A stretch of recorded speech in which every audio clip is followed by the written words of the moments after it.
नमस्कार विद्यार्थी मित्रांनो, एबीके स्मार्ट स्टडी या आपल्या यूट्यूब चॅनलवरती तुम्हा सर्वांचे पुन्हा एकदा स्वागत आहे। तर मित्रांनो, आपला महाराष्ट्र अराजपत्रित सेवा गट ब मुख्य परीक्षेचा दिनांक 5 नोव्हेंबर 2023 साली झालेला आपला हा पेपर सुरू आहे।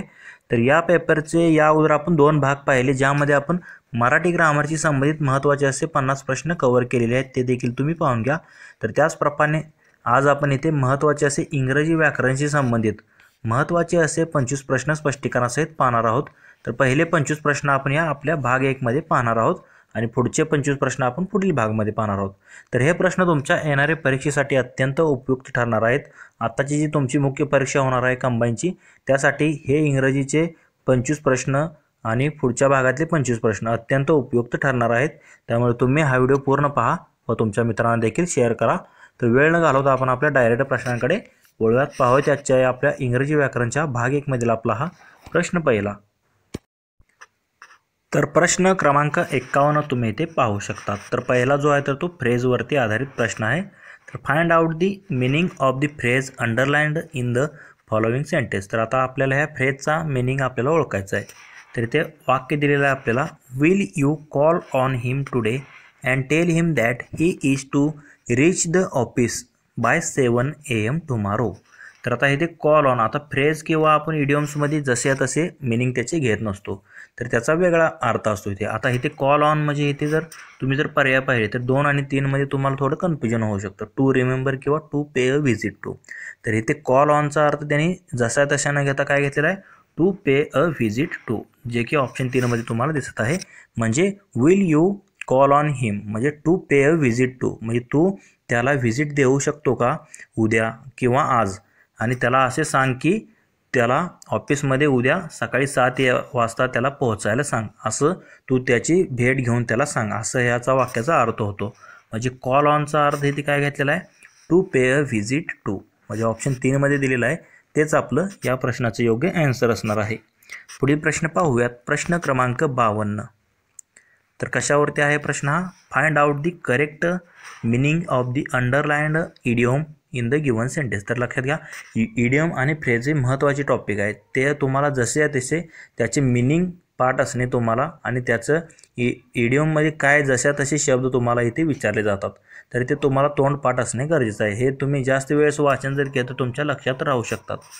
तर आता वाक्य काय दिलं आहे आपल्याला, it is unfortunate that India has mostly been at loggerheads with all her neighbours. आता लॉगर हेडचा अर्थ आता तुम्हाला माहीत असणे गरजेचं आहे। तर लॉगर हेड म्हणजे त्याला आपण काय म्हणतो, डिसॲग्री होणे किंवा क्वारलिंग विथ, म्हणजे ऑप्शन 4 मध्ये तुम्हाला दिसत आहे डिसॲग्री म्हणजे सहमत नसणे। म्हणजे it is unfortunate that India has mostly been at loggerheads with all her neighbours, म्हणजे आपला जो भारत देश आहे तर तो इतर जे शेजारी राष्ट्रे आहेत तर त्यांच्याशी म्हणजे असहमत, म्हणजे जास्त प्रमाणात त्यांच्याशी सहमत नाही असं दिसत आहे। या वाक्यावरून असा त्याचा अर्थ निघतो। म्हणजे लॉगर हेड्स म्हणजे त्याला आपण काय म्हणतो, डिसॲग्रीइंग किंवा क्वारलिंग विथ असा त्याचा अर्थ होतो, जो की ऑप्शन 4 मध्ये तुम्हाला दिलेला आहे तेच आपलं या प्रश्नाचं योग्य आन्सर असणार आहे। पुढील प्रश्न पाहूयात, प्रश्न क्रमांक 53। Choose the one word which is closest to the opposite in meaning of the underlined words in the given sentence. तर होकॅबवरती आधारित हा प्रश्न तुम्ही जर पाहिलं तर आता इथे काय ओळखायचं तुम्हाला, अपोजिट मिनिंग ओळखायचा आहे, जो अंडरलाईन केलेला वर्ड आहे त्याचा। तर आता वाक्य दिलं आहे आपल्याला इथे, there was no altruistic motive that promoted him. तर आता अल्ट्रुस्टिकचा तुम्हाला अर्थ माहीत असणे गरजेचं आहे। समानार्थी अर्थ माहीत असेल तर तुम्ही त्याचा विरुद्धार्थी त्याचा अर्थ काढू शकता। तर अल्ट्रुस्टिक मोटिव्हच्या विरुद्धार्थी आपण काय म्हणतो, सेल्फिश मोटिव्ह म्हणतो, म्हणजे सेल्फिश हा त्याचा विरुद्धार्थी शब्द आहे। म्हणजे अल्ट्रुस्टिक म्हणजे चांगला उद्देश आणि सेल्फिश त्याच्या विरुद्धार्थी काय, सेल्फिश मोटिव्ह म्हणजे चुकीचा उद्देश। मग इथे जर तुम्ही पाहिलं तर अल्ट्रुस्टिकच्या विरुद्धार्थी काय येतं, सेल्फिश मोटिव्ह म्हणतो आपण असं। म्हणजे अल्ट्रुस्टिकच्या विरुद्धार्थी शब्द आपल्याला फक्त विचारलेला, त्याच्या विरुद्धार्थी होतो सेल्फिश, ऑप्शन 2 मध्ये दिलेला आहे। म्हणजे फक्त स्वतःचे स्वतः पाहणारा त्याला आपण सेल्फिश म्हणतो। अल्ट्रुस्टिक म्हणजे काय, सर्वांचा विचार करणारा, सेल्फिश म्हणजे काय, फक्त स्वतःपुरते वागणारा असं त्याचा अर्थ होतो मराठीमध्ये। तर ह्याच्या विरुद्धार्थी काय असणार आहे, सेल्फिश असेल, जे की ऑप्शन 2 मध्ये आपल्याला दिलेलं आहे। पुढील प्रश्न पाहूयात, प्रश्न क्रमांक 54। Choose the meaning of the words underlined in the following sentence. तर आता इथे आपल्याला इथे सुद्धा अंडरलाइंड वर्ड दिलेला आहे 2 वाक्यांमध्ये. त्यांचे आपल्याला इथे अर्थयोग्य म्हणजे पर्यायानुसार निवडायचे आहेत. The villagers may be coarse in their looks but they are very innocent at heart. म्हणजे इथे जर तुम्ही पाहिलं तर व्हिलेजर्स म्हणजे गाववाले कसे असतात, जरी दिसायला कसे जरी असले, त्यांचा लुक कसा जरी असला, दिसायला कसे जरी असले, पण ते मनाने आणि हृदयाने एकदम निर्मळ असतात, म्हणजे एकदम चांगले असतात, असा याचा अर्थ दिलेला आहे पहिल्या वाक्याचा. म्हणजे कोर्सचा आपल्याला इथे अर्थ घ्यायचा आहे. दिसायला कसे तरी म्हणजे त्याला आपण काय म्हणतो, रफ म्हणतो, रफ.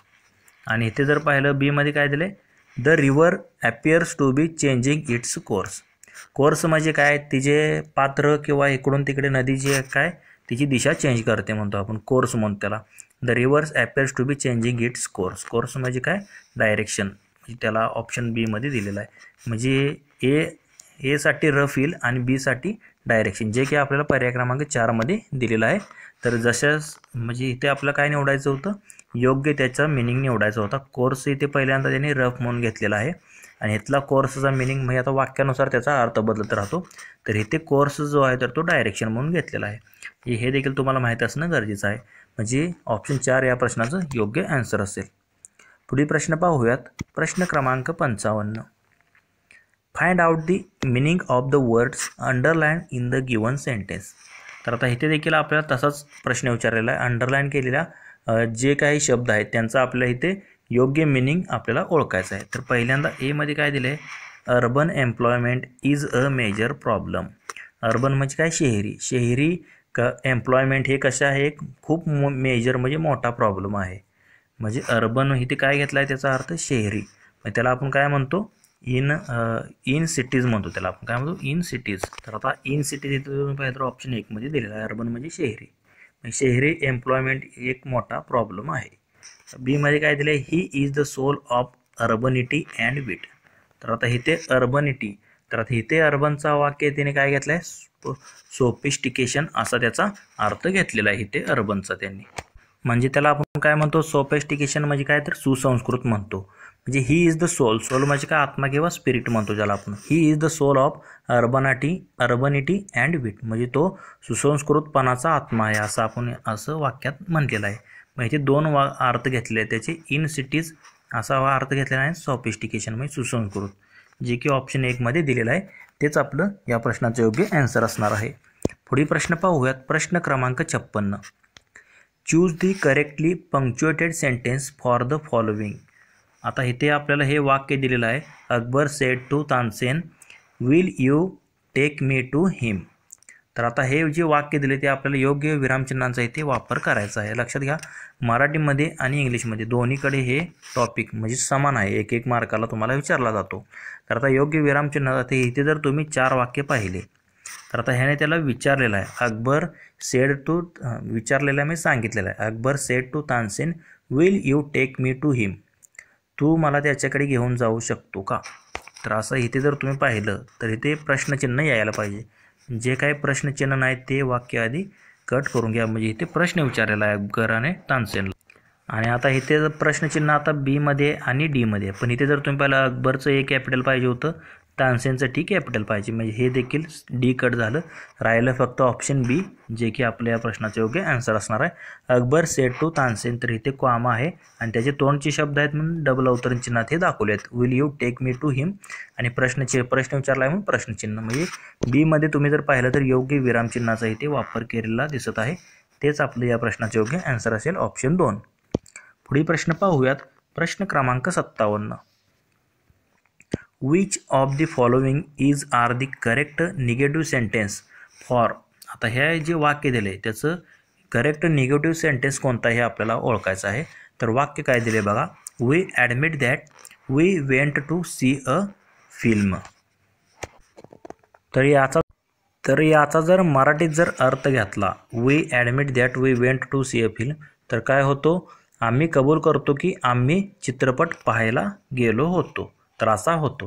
तर आता हेच वाक्य आपल्याला काय करायचं आहे, इंग्लिशमध्ये आपल्याला म्हणजे नकारार्थी बनवायचा, वाक्याचा अर्थ न बदलता. तर त्याचा अर्थ कसा होतो, we do not deny that we went to see a film. म्हणजे आम्ही नकार देत नाही की आम्ही चित्रपट पाहायला गेलो नाही असा याचा अर्थ होतो. म्हणजे हे नकारावरती वाक्य इथे दिलेलं आहे ऑप्शन डी मध्ये, जे की आपलं फक्त ऑप्शन डी मध्ये दिलेलं आहे तेच वाक्य बरोबर असणार आहे. बाकीची 3 जी आहेत तर ती चुकीची दिलेली आहेत. ऑप्शन डी फक्त या प्रश्नाचे योग्य आन्सर असणार आहे. तर पुढील प्रश्न पाहूयात. प्रश्न क्रमांक 58. She gave the boy a book. म्हणजे तिने काय केलं, एका मुलाला तिचे पुस्तक दिले. Change the sentence into passive voice. तर आता याचं आपल्याला पॅसिव्ह व्हॉइसमध्ये रूपांतर करायचं आहे. आता पॅसिव्ह व्हॉइसमध्ये आपण करताना सुरुवातीला काय घेतो, कर्ता घेतो. She gave the boy a book म्हणजे कर्म. तर आता इथे जर तुम्ही पाहिलं सुरुवातीला आपण ऑब्जेक्टने चालू करतो पॅसिव्ह व्हॉइस करताना, म्हणजे कर्माने. तर इथे जर तुम्ही पाहिलं द बॉय आणि अ बुक, इथे जर तुम्ही पाहिलं तर 2 कर्म यामध्ये दिलेले आहेत, म्हणजे 2 ऑब्जेक्ट आहेत. म्हणजे इथे जर पाहिलं तर पहिलं वाक्य कसं बनेल, द बॉय वॉज गिवन. म्हणजे इथे काळात बदल होत नाही. गेव हे दुसरं रूप आहे म्हणून हे वॉज वेअर आपण प्लस V3 करतो. The boy was given a book bye, आणि ह्याची काय द्वितीय काय असते, शीची हर असते. The boy was given a book by हर. म्हणजे ऑप्शन 1 मध्ये दिलेला योग्य आहे. आता हे जसं तसं नसतं, यामध्ये बदल होतो. वॉज वेअर तर त्यामुळे वॉज गिवन. आता अजून एक वाक्य कसं बनतं, आता हे अ बुक जर घेतलं सुरुवातीला, a book was given to the boy by her. तर हे सी मध्ये दिलेलं एक वाक्य योग्य दिलेलं आहे. 2 कर्म असल्यामुळे हे 2 वाक्य याची तयार होतात पॅसिव्ह व्हॉइसमध्ये. आणि 4 मध्ये दिले a book was given to her by the boy. तर बाय द बॉय येणार नाही, तर कोणी दिले, बाय हर, तिला दिले ना, म्हणून इथे बाय नंतर इथे शीच हर येणार, म्हणून हे डी मध्ये दिलेलं वाक्य चुकीचं आहे. म्हणजे फक्त the boy was given a book by her आणि a book was given to the boy by her, तिच्याकडून त्याला पुस्तक दिले गेले होते असा अर्थ होतो याचा. म्हणजे ए व सी इथे 2 वाक्य फक्त योग्य दिसत आहेत, जे की ग्रामॅटिकली योग्य आहेत. ऑप्शन 2 आपलं या प्रश्नाचं योग्य आन्सर असणार आहे.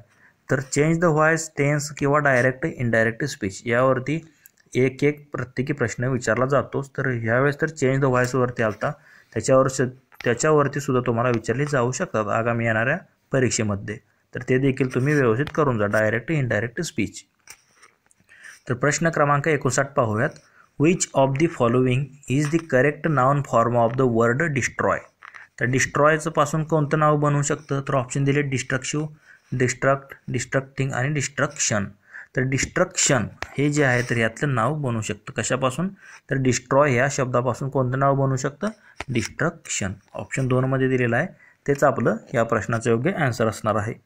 पुढील प्रश्न पाहूयात. प्रश्न क्रमांक 60. Find out 1 word for the underlined word. म्हणजे 1 वर्ड सबस्टिट्यूशनवरती आधारित हा प्रश्न आहे. तर आपल्याला काय दिलेलं आहे, वन हू इज गुड जज ऑफ ॲन आर्ट. म्हणजे कलेची योग्य जाण असलेला त्याला आपण काय म्हणतो, तर त्याला आपण काय म्हणतो, ऑप्शन 1 मध्येच दिलेला आहे, काय म्हणतो, कोनोसियर. म्हणजे ज्याला कलेची जाण असते त्याला आपण काय म्हणतो, कोनोसियर म्हणतो. म्हणजे कलेची उत्तम पारख किंवा कलेची जाण असलेला त्याला आपण काय म्हणतो, कोनोसियर. म्हणजे वन हू इज गुड जज ऑफ ॲन आर्ट ऑप्शन 1 मध्ये दिलेला आहे. आणि 2 मध्ये जो अर्थ दिला हायपोक्राईट. हायपोक्राईट म्हणजे ढोंगी मनुष्य म्हणतो आपण, तर ह्याचं तरी येणार नाही. पायोनियर म्हणजे काय, तर पायोनियरला आपण काय म्हणतो, तर संशोधक असे म्हणतो. आणि कार्टोग्राफर म्हणजे काय, नकाशे बनवणारा कार्टोग्राफर म्हणतो. तर पायोनियर म्हणजे संशोधक, हायपोक्राईट म्हणजे ढोंगी. तर याचा एकच अर्थ होतो ऑप्शन 1 मध्ये दिलेला, कोनोसियर म्हणजे कलेची जाण असलेला, कलेची पारख असलेला. पुढील प्रश्न पाहूयात. प्रश्न क्रमांक 61. The word run can have multiple meanings. In which of the following context does run represent the action of movement on foot. म्हणजे रनचे आपल्याला वेगवेगळे अर्थ मिळतात, पण खालील 4 वाक्यापैकी कोणत्या वाक्यामध्ये रनला ॲक्शन वर्ड म्हणून घेतलेला आहे, म्हणजे कृतीदर्शक शब्द म्हणून रनचा वापर केलेला आहे. खालीलपैकी 4 वाक्यापैकी कशामध्ये केलेला आहे. पहिलं जर वाक्य दिलं तर I need to go for a run to stay a fit. म्हणजे इथे जर तुम्ही पाहिलं रन म्हणजे काय, धावण्यासाठी, म्हणजे हे कृतीदर्शक इथेच वापर केलेला आहे ऑप्शन 1 मध्येच. 2 नंबर पाहिलं तर the water began to run out of the pocket. म्हणजे पाण्याचा प्रवाह दिलेला आहे. म्हणजे ते कृतीदर्शक शब्द फक्त ऑप्शन 1 मध्ये दिलेला आहे, तुम्ही पाहू शकता. तेच आपलं या प्रश्नाचं योग्य आन्सर असणार आहे. I need to go for a run to stay fit. म्हणजे फिट राहण्यासाठी मला रोज धावण्यासाठी म्हणजे एक्सरसाइज म्हणजे रन करणं हे गरजेचं आहे. Stay for fit. आणि 3 मध्ये आणि 4 मध्ये रनचा वापर जर तुम्ही पाहिला, she runs a successful business. Runs म्हणजे तिने चांगला बिझनेस चालवला, हे कृतीदर्शक नाही ते. आणि डी मध्ये he has a long run ahead of him in the marathon. Long run आहे त्यामुळे खूप धावायचं आहे त्याला इन द मॅरेथॉन. पण इथे कृतीदर्शक म्हणून घेतले नाही, कृती चालू आहे का नाही, तर फक्त एक मध्येच कृतीदर्शक दिलेलं आहे, म्हणून तेच आपलं या प्रश्नाचं योग्य आन्सर असणार आहे. पुढील प्रश्न पाहूयात. प्रश्न क्रमांक 62. Which word represents the phrase excessively talkative. म्हणजे खालील जो वर्ड दिलेला आहे represent the phrase excessively talkative, म्हणजे खूप अधिक बडबड करणारा, त्याला आपण काय म्हणतो, खूप जास्त बडबड करतो त्याला लोकेशियस म्हणतो. काय म्हणतो, लोकेशियस. म्हणजे जो खूप बडबड करतो त्याला आपण लोकेशियस म्हणतो. तर त्याला आपण काय म्हणतो, अजून बोलका किंवा वाचाळ असे म्हणतो, म्हणजेच लोकेशियसला. तर ऑप्शन 1 मध्ये काय दिले, टेसिटर्म. तर टेसिटर्म म्हणजे तर टेसिटर्म त्याच्या उलट आहे, त्याला आपण मितभाषी किंवा कमी बोलणारा असे म्हणतो. तर लक्षात घ्या, लोकेशियसच्या विरुद्धार्थी टेसिटर्म म्हणजे कमी बोलणारा, त्याला आपण काय म्हणतो, मितभाषी म्हणतो. आणि इव्हेसिव्ह म्हणजे काय, तर इव्हेसिव्हचा अर्थ आहे टाळाटाळ करणारा, इव्हेसिव्ह. आणि रेटिसंट म्हणजे काय, तर संयमशील म्हणतो, ज्याला आपण संयमशीलपणे काम करणारा रेटिसंट. इव्हेसिव्ह म्हणजे टाळाटाळ करणारा. टेसिटर्म म्हणजे काय, तर मितभाषी. लोकेशियस म्हणजे एक्सेसिव्हली टॉकेटिव्ह, खूप बोलका किंवा वाचाळ ज्याला म्हणतो आपण लोकेशियस. ऑप्शन 4 मध्ये दिलेला आहे. तर हे पर्याय सुद्धा तुम्ही करून जावा, कारण आगामी येणाऱ्या परीक्षेसाठी हे पर्याय मधले तुम्हाला एखादा प्रश्न विचारू शकतात, ते असं देखील विचारू शकतात, त्यामुळे पर्याय देखील तुम्हाला समजणं महत्त्वाचं आहे. तर पुढील प्रश्न पाहूयात. प्रश्न क्रमांक 63. Select the sentence with the correct use of preposition. तर प्रेपोजिशनचा योग्य वापर केलेला आपल्याला इथे वाक्य निवडायचं आहे. तर आता इथे 4 वाक्य तुम्हाला दिलेली आहेत. तर पहिलं जर वाक्य तुम्ही वाचलं तर काय दिले, my parents are concerned in my health. तर इन माय हेल्थ आपण असं म्हणत नाही, तर हे वाक्य चुकीचं आहे. म्हणजे my parents are concern at my health पण म्हणत नाही आपण, तर काय म्हणतो, my parents are concerned for my health म्हणतो आपण. कारण माझ्या आईवडील किंवा पॅरेंट जे आहेत तर ते माझ्या हेल्थची कन्सर्न आहेत असं म्हणतो, फॉर, म्हणून ते फॉरचा वापर केलेला आहे योग्य. म्हणजे select the sentence with the correct preposition काय असणार आहे, इथे फॉर आलं पाहिजे, फक्त एवढं लक्षात ठेवा. My parents are concern for my health, माझ्या हेल्थसाठी ते कन्सर्न आहेत, माझे आईवडील. तर कन्सर्न म्हणजे काय, तर चिंतेत आहेत. कन्सर्न म्हणजे चिंता म्हणतो ज्याला आपण. माझे आईवडील माझ्या हेल्थची, माझ्या तब्येतीची ते चिंताग्रस्त आहेत असा अर्थ होतो. ऑप्शन 3 मध्ये दिलेला आहे, योग्य आन्सर असणार आहे असं. पुढील प्रश्न पाहूयात. प्रश्न क्रमांक 64. Identify the type of phrase underlined in the following sentence. लक्षात घ्या, फ्रेजवरती आता मागापासून जर पाहिजे तर हा तिसरा प्रश्न आहे. The umbrella with a broken handle is mine. म्हणजे ही जी अम्ब्रेला आहे याचा हँडल मोडलेला आहे, ती कोणाची आहे, माइन म्हणजे माझी आहे. तर आता विथ अ ब्रोकन हँडल, तर आता ह्याचा इथे काय म्हणून वापर केलेला आहे, म्हणजे विथ अ ब्रोकन हँडल कशाचा, माझ्या अम्ब्रेलाचा. म्हणजे इथे जर तुम्ही पाहिलं तर ॲडजेक्टिव्ह म्हणून इथे वापर केलेला आहे. विथ अ ब्रोकन हँडल म्हणजे मोडलेला हँडल जो आहे तर कशाचा, माझ्या अम्ब्रेलाचा. ती अम्ब्रेला कोणाची आहे, तर माझी आहे. म्हणजे इथे विथ अ ब्रोकन हँडल जर तुम्ही पाहिलं तर हे ॲडजेक्टिव्ह म्हणून इथे विशेषण म्हणून त्याचा वापर केला दिसत आहे. म्हणजे त्याची छत्री कशी आहे, नामाबद्दल काहीतरी माहिती सांगते ना. नाम काय आहे, तर अम्ब्रेला आहे. अम्ब्रेला कशी आहे त्याची, विथ अ ब्रोकन हँडल म्हणजे त्याचा हँडल मोडलेला आहे. नामाबद्दल विशेष माहिती सांगतो म्हणून ते ॲडजेक्टिव्ह फ्रेज होते, हे देखील लक्षात घ्या. ऑप्शन 3 आपलं या प्रश्नाचं योग्य आन्सर असणार आहे. पुढील प्रश्न पाहूयात. प्रश्न क्रमांक 65.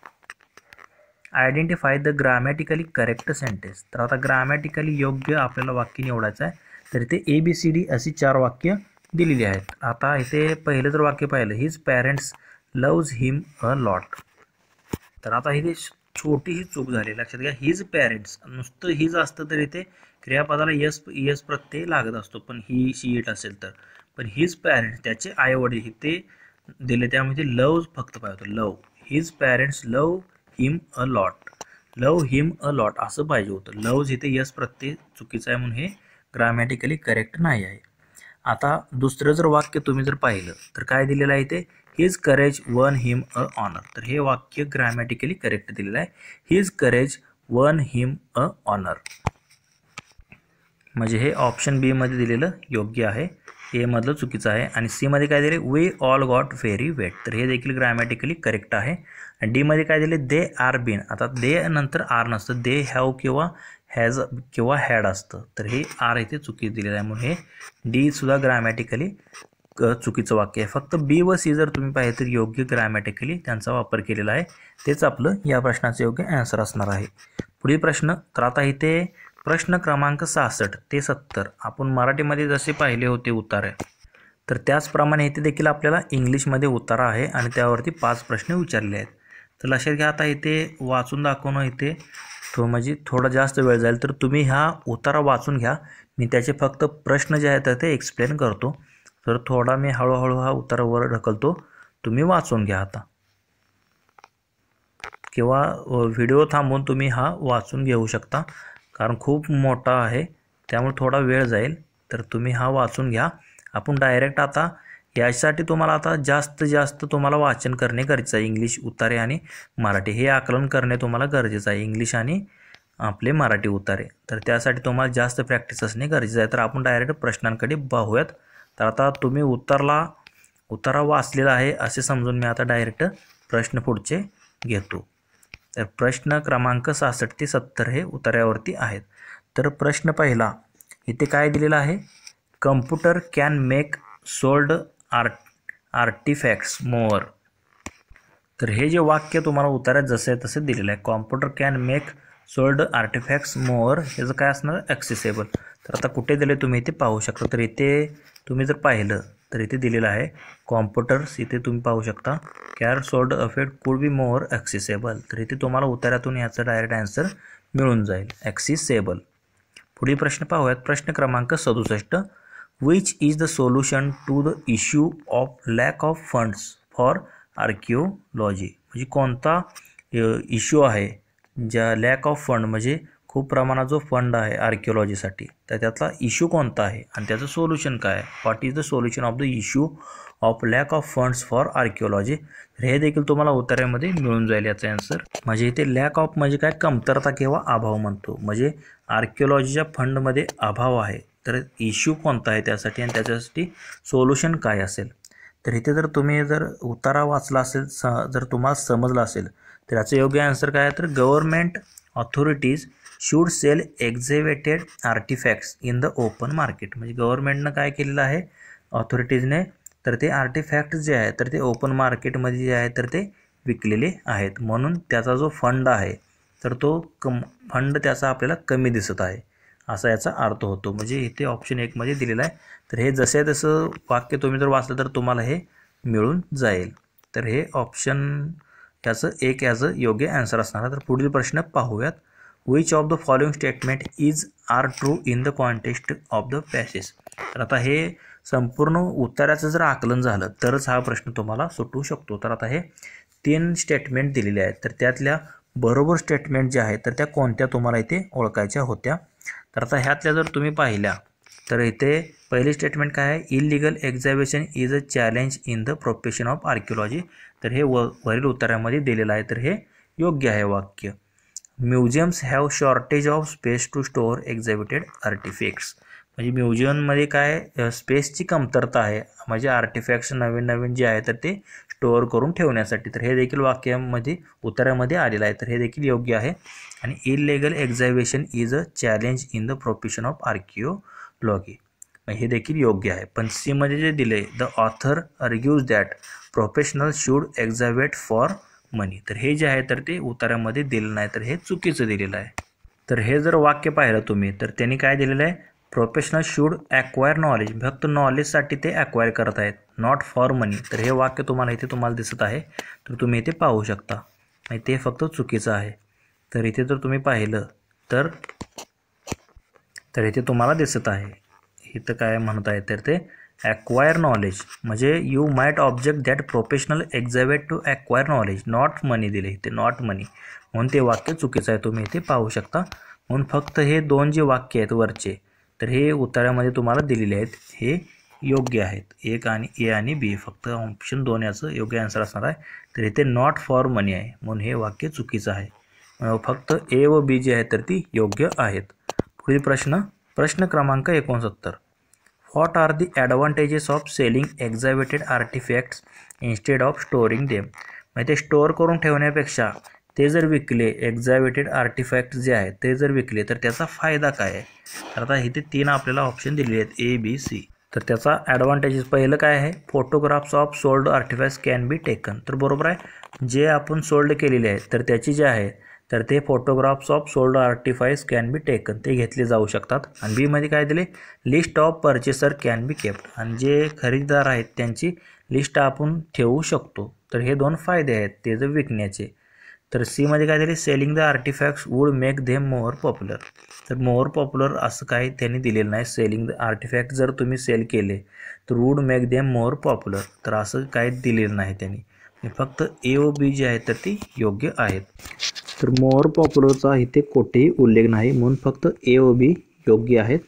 ऑप्शन बीमध्ये तुम्हाला 2मध्ये दिलेलं आहे. A व B फक्त हे दिलेल्या उत्तरावरून जर तुम्ही पाहिलं तर म्हणजे काय फायदे होतात एक्झायवेटेड आर्टिफॅक्ट्स जे आहे तर ते विकले तर ते दिलेलं आहे. ते ठेवण्यापेक्षा ते विकले तर काय फायदे होतात, फक्त A व B मध्येच दिलेलं आहे.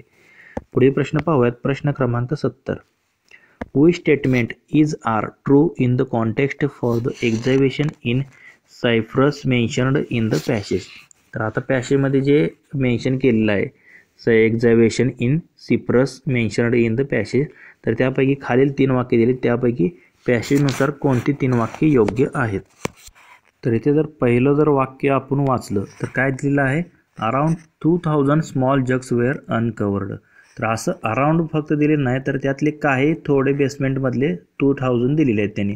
अराउंड म्हणजे सगळे झाले, मग हे अराउंड दिलेलं नाही, त्यामुळे हे वाक्य चुकीचं आहे. 2 नंबरमध्ये तुम्ही जर पाहिलं तर the exhibition was very big. तर व्हेरी बिग नव्हतं, तर ते एक्झिबिशन कसं होतं, व्हेरी स्मॉल होतं. पॅसेज जर वाचला असेल तर तुम्हाला हे कळून जाईल. तर याची लाईनसुद्धा इथे दिलेली आहे, तुम्ही पाहू शकता. तर इथे जर तुम्ही पाहिलं तर इन वन स्मॉल एक्झिबिशन म्हणजे स्मॉल होतं, इथेच तुम्हाला पाहू शकतं.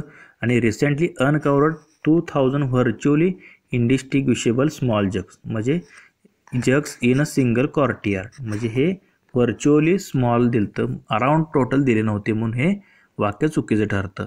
आणि तिसरं जे वाक्य आपल्याला दिलेलं आहे ते, आणि सीमध्ये जर तुम्ही पाहिलं तर jugs were almost similar in one another, हे सगळे एकमेकासारखे होते जग्स. तर हे वाक्यात दिलेलं आहे योग्य आहे. फक्त सी ओनली जे आहे तर याचं योग्य असणार आहे. ऑप्शन 1 या प्रश्नाचं योग्य आन्सर असेल. पुढील प्रश्न पाहूयात. प्रश्न क्रमांक 71. Select the correct word for the following group of words. तर आता खाली एक शब्दांचा ग्रुप दिलेला आहे, त्यापैकी योग्य करेक्ट वर्ड आपल्याला शोधायचा आहे. One who talks much with little sense, म्हणजे छोट्या बुद्धीने जो जास्त बडबड करतो, विथ लिटल सेन्स म्हणतो त्याला आपण. तर त्याला आपण काय म्हणतो, तर गॅरुलस म्हणतो. ऑप्शन 1 मध्ये तुम्हाला दिलेला आहे. One who talks much with little sense is called garrulous. म्हणजे त्याला आपण बडबड्या किंवा जास्त बोलणारा देखील म्हणतो, म्हणजे अतिशय बडबड करणारा किंवा गर्जना करणारा नुसता म्हणतो, गॅरुलस. ऑप्शन 1 मध्ये त्याचा अर्थ दिलेला आहे, गॅरुलस म्हणजे बडबड्या. आणि इथे काय 2 नंबरमध्ये ऑप्शन हे देखील पाहूया आपण, त्याचा अर्थ काय, तर गव्हर्नमेंट. तर आता गव्हर्नमेंट म्हणजे काय, तर याने थोडी इथे स्पेलिंग मिस्टेक केली, तर GA नाही तर तिथे GO पाहिजे होतं, गव्हर्नमेंट पाहिजे होतं. तर गव्हर्नमेंट म्हणजे काय, खवय्ये किंवा खाण्याचा शौकीन असतो त्याला आपण गव्हर्नमेंट म्हणतो. आणि 3 मध्ये काय दिलं आहे, तर ग्रेगेरियस. तर ग्रेगेरियसचे 2 अर्थ होतात, म्हणजे कळप करून राहणारा किंवा संगीतशील ज्याला म्हणतो आपण, संगतशील म्हणजे संगतीने राहणारा किंवा कळपात राहणारा त्याला आपण ग्रेगेरियस म्हणतो. आणि इथे O होतं गव्हर्नमेंट, आत्ताच मी सांगितलेलं आहे गव्हर्नमेंट. तर हे तिन्ही देखील तुम्ही लक्षात ठेवा, यावरती पुढच्या वेळेस हे ऑप्शनमधले विचारू शकतात तुम्हाला. तर पुढील प्रश्न पाहूयात. प्रश्न क्रमांक 72. Select the correct option to complete the given sentence. तर आता इथे एक वाक्य दिलेलं आहे, त्या रिकाम्या जागी भरण्यासाठी योग्य शब्दांची निवड आपल्याला करायची आहे. तर वाक्य काय दिले, honest bureaucrats had to be dash dash by their dash dash bosses. तर वाक्य काय दिलं आपल्याला, honest bureaucrats had to be dash dash by their bosses. तर इथे काय येणार आहे, प्रेशराइज्ड आणि पॉलिटिकल. तर काय येते, तर ऑनेस्ट ब्युरोक्रॅट्स म्हणजे काय, जे प्रामाणिक नोकरशाह असतात, had to be pressurised by their political bosses. म्हणजे राजकीय त्यांचे नेते वगैरे पुढारी असतात आणि जे प्रामाणिक नोकरशाह असतात ते त्यांना त्यांचे जे राजकीय नेते असतात आणि ते नेते त्यांच्यावर जे दबाव टाकत असतात तर ते दबाव टाकणे हे प्रामाणिक नोकरशाहांना आवडत नाही. ते त्यांचा द्वेष करतात. प्रामाणिक जे नोकरी करणारे असतात जे अधिकारी वगैरे तर त्यांना जे वरून जो राजकीय दबाव टाकत असतात जे पॉलिटिकल वगैरे जे नेते आहेत तर त्यांना तो दबाव जो आहे तर त्यांना ते हेट करतात किंवा त्यांना ते आवडत नाही असा या वाक्याचा अर्थ होतो. मग इथे फक्त प्रेशराइज्ड आणि पॉलिटिकल हे दोन शब्द योग्य बसतात. ऑप्शन 2 आपल्या या प्रश्नाचा योग्य आन्सर असणार आहे. पुढील प्रश्न पाहूयात. प्रश्न क्रमांक 73. Identify the correct suffix in the word preference.